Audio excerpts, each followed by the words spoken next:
Hello आदाब, मेरा नाम है जमशेद कमर सिद्दीकी और पिछले एपिसोड में मैंने आपको सुनाई थी वो कहानी जो सादत हसन मंटो ने अपने दोस्त देवेंद्र सत्यार्थी की जो घूमने फिरने की आदत थी उस पर तंज करते हुए लिखी थी, जिसमें उनको यानी देवेंद्र साहब को उनका नाम बदलकर हरेंद्र कर दिया था और फिर दिखाया कि वो अपने किसी फैन के घर पर जाकर मेहमान के तौर पर रहने लगते हैं और तब तक उसके घर पर रहते हैं जब तक वो फैन ये नहीं सोचने लगता है कि अतिथि तुम कब जाओगे। तो मंटो की उस कहानी के जवाब में देवेंद्र सत्यार्थी साहब ने भी एक कहानी लिखी भी, वो कैसे पीछे रह सकते थे। उन्होंने सादत हसन से मिलता जुलता एक किरदार बनाया और उसका नाम रखा नफासत हसन। अब उन्होंने कहानी में नफासत हसन से क्या क्या करवाया सुनाते हैं आपको इस कहानी में, जिसका नाम है नए देवता। शुरू करते हैं।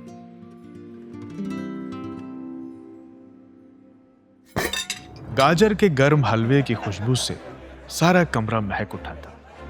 दिल्ली की वो दावत मुझे हमेशा याद रहेगी। उस दावत में बैठा हुआ मैं यानी देवेंद्र सत्यार्थी सोच रहा था कि इतना तो नफासत हसन पहले भी कमा लेता होगा। बताओ, 150 रुपए की नौकरी के लिए उसने अपनी आज़ादी बेच दी और अब खुश हो रहा है। भाई, हम तो बड़ा सुनते थे कि ये आदमी बड़ा इनकलाबी तबीयत का है, बहुत बागियाना है, फिर उसने ये नौकरी कैसे कर ली? वो तो इस कैपिटलिस्ट सिस्टम के बहुत खिलाफ हुआ करता था और आज खुद नौकरी की खुशी में दोस्तों को दावत दे रहा है। भाई वाह। खैर, अपने को क्या, अपने ख्यालात पर तो गाजर का हलवा हावी हो रहा था। मकनतीस यानी मैग्नेट की तरह वो मुझे खींच रहा था। अगर हलवा ना होता तो शायद मैं नफासत हसन की और भी ज्यादा कुछ तनकीदी जाविये से उसका कुछ क्रिटिसिज्म करता, लेकिन अभी तो हलवा था। तो हलवा खाते हुए मैं महफिल में आए हुए लोगों को देखने लगा। बहुतों के नामों से मैं नाशना था, मैं नहीं जानता था, खासकर उन अधेड़ साहब से जिन्हें सब लोग मौलाना नूर हसन आरजू कह रहे थे। मैंने तो पहले कभी इन्हें फोटो में भी नहीं देखा था, हालांकि उनकी आवाज मुझे प्यारी लगी थी, बहुत खास आवाज थी और बहुत जल्द मैंने उनकी फसाहत का भी लोहा मान लिया। फसाहत यानी उनकी साफ जबान, एलिगेंस कहते हैं जिसे अंग्रेजी में। मुझे ये महसूस करते देर न लगी कि उन्हें ऐसी ऐसी दलीलों पर उबूर हासिल है, यानी वो उसमें पारंगत हैं कि मौका पड़ने पर वो अपने हरीफ को यानी कि अपने प्रतिद्वंदी को उसको घास के तिनके की तरह हवा में उड़ा सकते हैं। यानी बड़े पढ़े लिखे आदमी थे। उम्र भी उनकी कोई बहुत बूढ़े नहीं थे, आप अधेड़ कह सकते हैं उनको। मगर नए जमाने से उनका बस इतना ही रिश्ता था कि सरकारी नौकरी की वजह से पजामा और शेरवानी को उन्होंने खैरबाद कह दिया था और अंग्रेजी वजह का सूट पहनना शुरू कर दिया था। बर्फ में लगी हुई गंडेरियों के ढेर पर सब दोस्त बढ़ बढ़कर हाथ मार रहे थे। गंडेरिया अगर आप नहीं समझते हैं तो जो गन्ने के टुकड़े होते हैं छोटे छोटे, उनको छील कर बर्फ के ऊपर सजाया जाता है और गुलाब की पत्तियों के साथ मेहमान को पेश किया जाता था किसी जमाने में। एक एक टुकड़ा उठाइए और खाइए। तो एक एक गंडेरी का जो रस जैसे हलक से उतरता था तो मौलाना नूर हसन आरजू की जो उनकी आंखों में चमक सी आ जाती थी। और ऐन उसी वक्त जब मौलाना खुला हुआ मुंह ऊपर करके एक टुकड़ा डाल ही रहे थे, तभी नफासत हसन ने कहा, भाई ये टुकड़े तो खास तौर पर मैंने मौलाना के लिए मंगवाए हैं। और सबने मौलाना को देखा तो मौलाना ऊपर मुंह किए हुए खुला हुआ मुंह अचानक सब हंसने लगे। ये नाराजगी छुपाते हुए बोले, अब और ये गाजर का हलवा ये किसके लिए मंगाया है? उन्हें लगा था कि बात जो है वो किसी और की तरफ घूम जाएगी, लेकिन नफासत हसन ने फिर उनकी तरफ ही तीर घुमा दिया। बोले, अम्मा ये भी आप ही के लिए मंगाइए, और किसके लिए मंगवाएंगे? खाइए खाइए, ये भी खाइए। अब सब लोग मौलाना पर हंसने लगे। अब वो मुस्कुरा तो दिए, लेकिन उनकी आंखों में अब नफासत गड़ने लगा था। वजह दरअसल वो एहसान था जो उन्होंने नफासत पर किया था। अब किया था कि नहीं किया था पता नहीं, लेकिन कुछ लोगों का ख्याल था कि उसे अपने डिपार्टमेंट में नौकरी दिलाने में मौलाना का बहुत बड़ा हाथ था।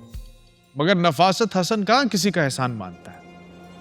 बहरहाल धीरे धीरे महफिल छटने लगी और नए दोस्तों ये ख्याल लेकर लौटे कि भाई नफासत हसन एक बहुत मजेदार शख्सियत है और दोस्त नवाज आदमी है, फॉर्मेलिटी नहीं करता वो, और है भी ठीक, दोस्ती होनी चाहिए बिल्कुल ऐसे आजाद नज्म की तरह। काहे का काफिया कैसा रदीफ, बिल्कुल आजाद। अच्छा, मौलाना साहब जो थे वो नफासत से बदला लेने के लिए ताकुब में थे, इंतजार में थे। तो उन्हें एक शरारत सूझी। उन्होंने जब देखा कि मैं नफासत के साथ बैठा हूं, मैं यानी सत्यार्थी साहब, जब मैं उनके पास बैठा हूं तो उन्होंने उसे सुनाते हुए मुझसे कहा, अरे भाई, एक बात बताइए, आपने ये समरसेट मॉम को पढ़ा है?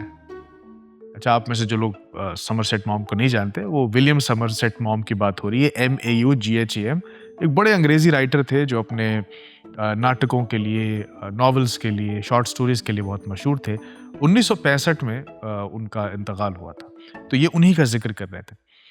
तो जब उन्होंने पूछा कि भाई आपने उन्हें पढ़ा है, तो अब मैं सीधे सीधे कैसे कह देता कि मैंने नहीं पढ़ा है। तो मैंने थोड़ा गोल मोल जवाब दिया। मैंने कहा, अरे साहब, अब कहाँ तक पढ़ा जाए, अब इतने तो राइटर्स हैं। लेकिन चलिए, खैर आपने याद दिलाया तो मैं इनका नाम याद रखूंगा। अभी मौका मिलता ही इनको पढ़ता हूँ मैं। ये कहकर मैं दूसरी तरफ देखने लगा। हालांकि मैं बेकार ही परेशान हो रहा था, क्योंकि मौलाना साहब निशाना नफासत पे ताने हुए थे। मेरे बहाने वो उसे सुना रहे थे। तो जब मैंने गोल मोल जवाब दिया कि नहीं भाई ऐसे तो नहीं, तो बोले, अरे भाई सीधे सीधे कहिए ना कि आपने समरसेट मॉम का कोई आज तक उनका कुछ भी लिखा हुआ पढ़ा नहीं है। हालांकि उनकी नजरें बार बार नफासत हसन पे जा रही थी। मैंने फिर झेपते हुए जवाब दिया। मैंने कहा, जी हाँ, यही समझ लीजिए। फिर उन्होंने दोस्तों की तरफ देखा अपने, और जैसे कोई पुरानी बात अपने दोस्तों को याद दिला रहे हो, उस अंदाज में मुस्कुराते हुए बोले, तो इसका मतलब ये हुआ कि आपने अपनी अब तक की जो जिंदगी है वो यूं ही बेकार कर दी साहब। सब जोर से हंस पड़े। दरअसल जोक ये था कि नफासत हसन जो थे, उस समरसेट मॉम के बहुत बड़े आशिक थे। और ये नफासत हसन का ही जुमला था कि उन्होंने अक्सर लोगों से वो कहते रहते थे कि भाई अगर आपने समरसेट मॉम को नहीं पढ़ा है तो आपकी अभी तक की जिंदगी बेकार है। तो मौलाना साहब वही बात रिपीट कर रहे थे, उनके मजे ले रहे थे मुझसे इशारतन कह के। तो इस पर नफासत हसन जो है वो बिगड़ उठा। गर्मा गर्म बहस छिड़ गई और मौलाना और नफासत हसन के बीच तू मैं शुरू हो गई।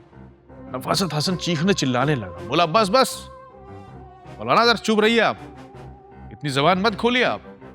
अरे भाई ये क्या बदतमीजी है?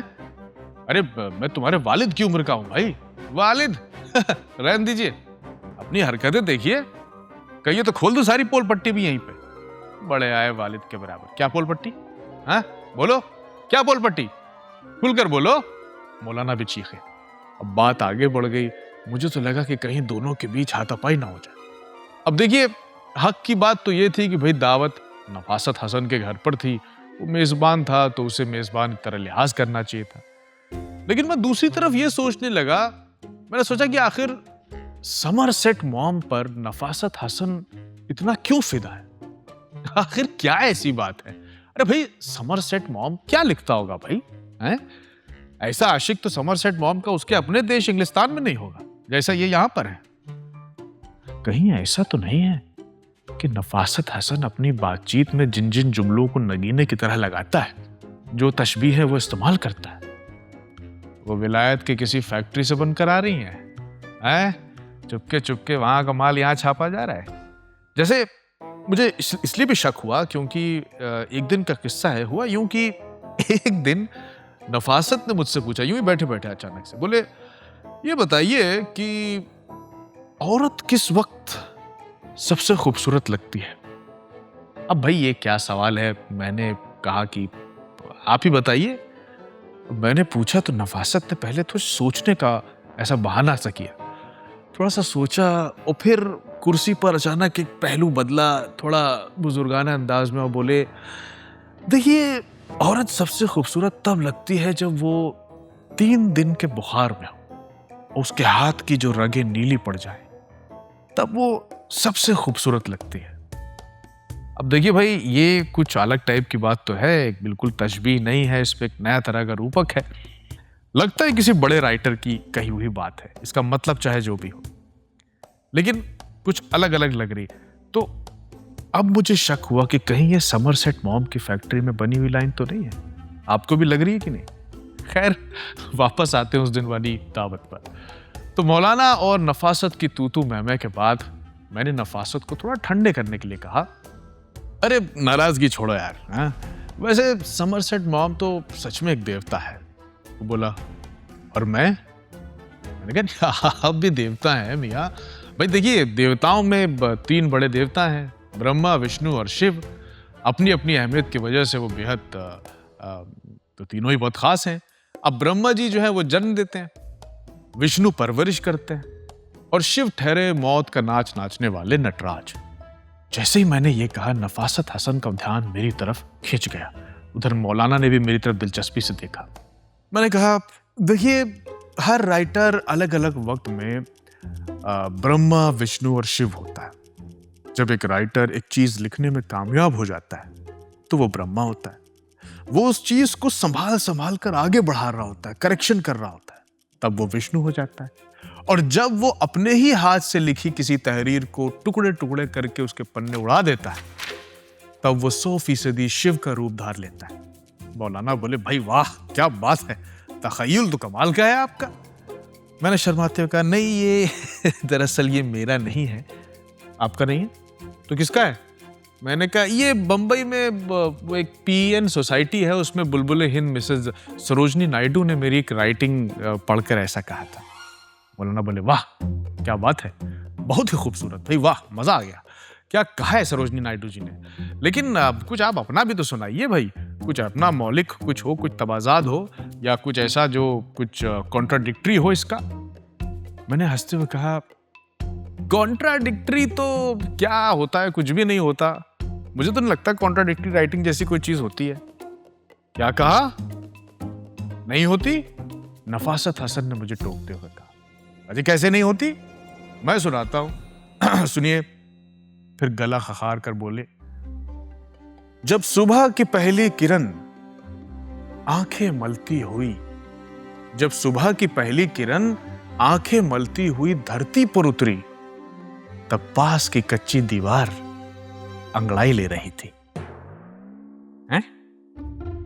दीवार अंगड़ाई ले रही थी? मौलाना ने दोहराया, दीवार अंगड़ाई ले रही थी?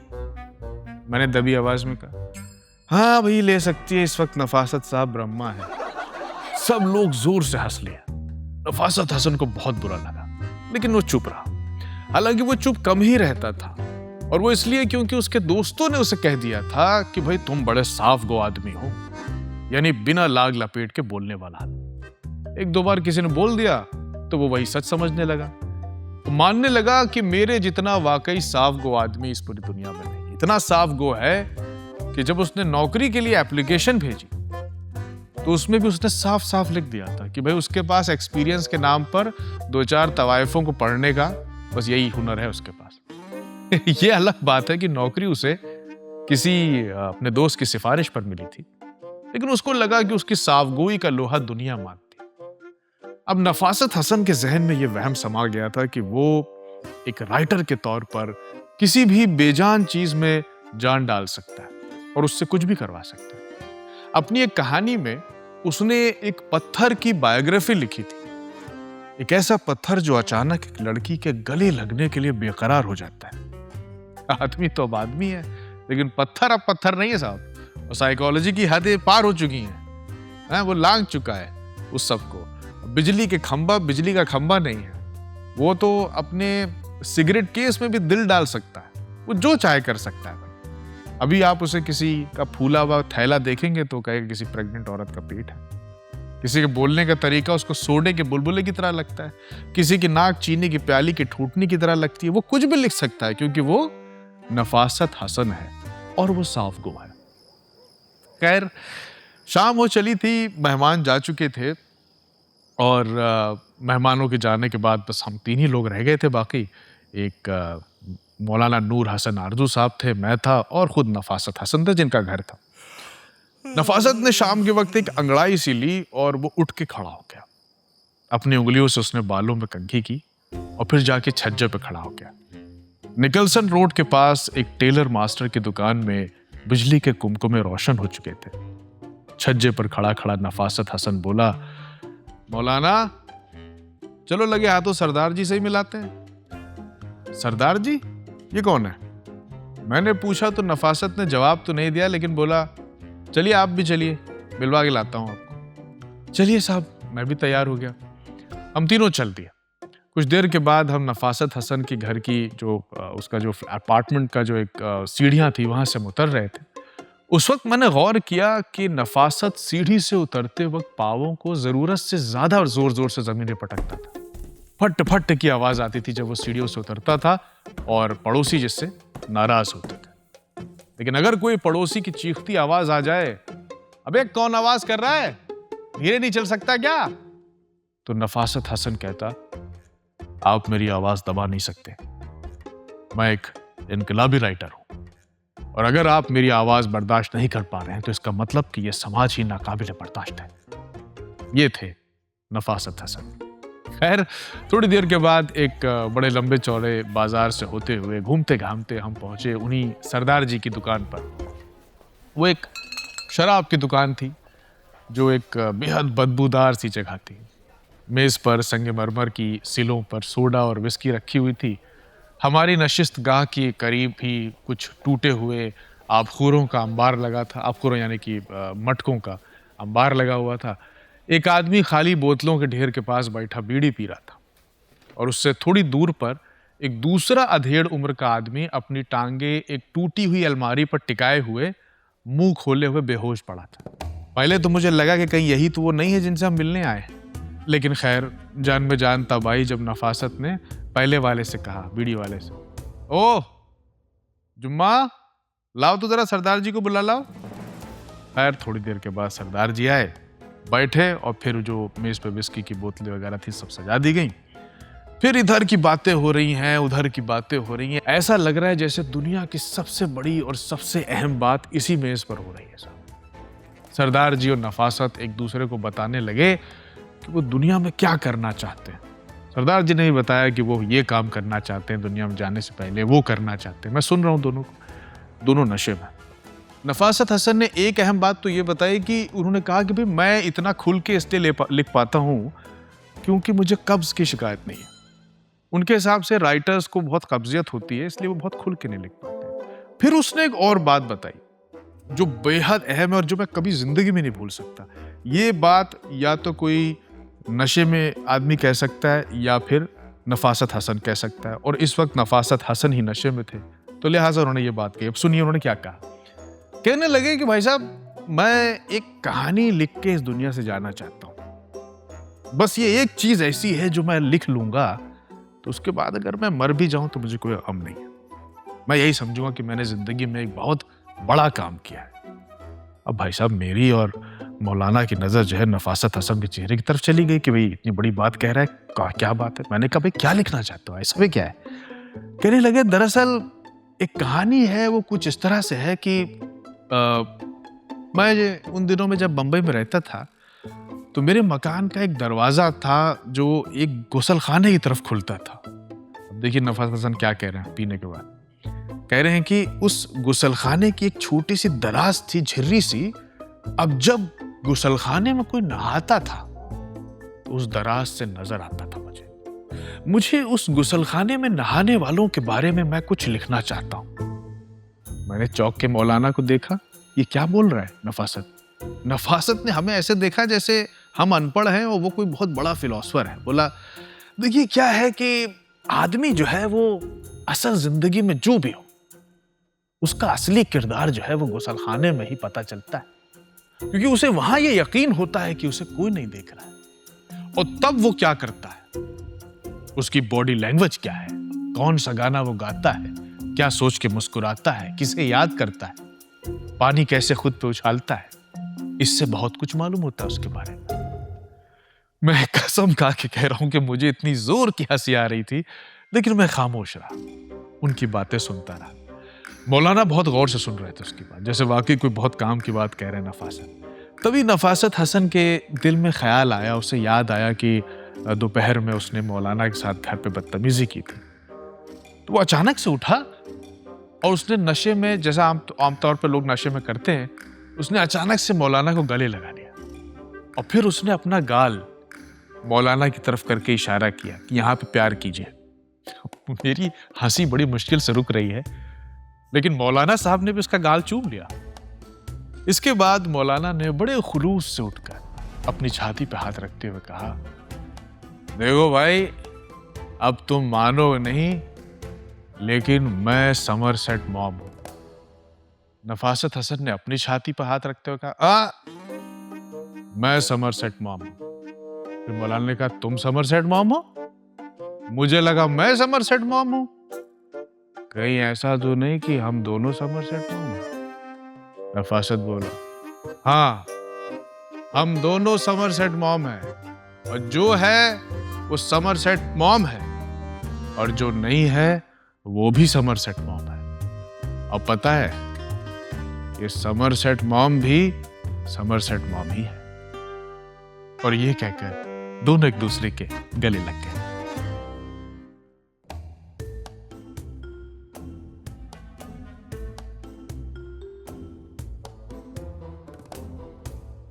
तो दोस्तों, ये थी कहानी देवेंद्र सत्यार्थी साहब की लिखी। इसमें उन्होंने नफासत हसन का किरदार किस पर बेस करके लिखा है ये आप जानते ही हैं। ये एक जवाबी कहानी थी। तो दोनों कहानियां आपने सुन ली हैं। अब आप हमें कमेंट बॉक्स में बताइए कि आपको कौन सी कहानी ज़्यादा ज़बरदस्त लगी, और आपके लिए कमेंट बॉक्स खुला हुआ है। अगर आप इसे यूट्यूब पर सुन रहे हैं तो ज़रूर कमेंट कीजिए। अगर आप स्पॉटिफाई, एप्पल या फिर अमेजॉन म्यूजिक पर से सुन रहे हैं तो हमें फॉलो कर लो, ताकि ये कहानियाँ आपसे मिस ना हो। साउंड डिज़ाइन है अमन पाल का। शो के प्रोड्यूसर है माज।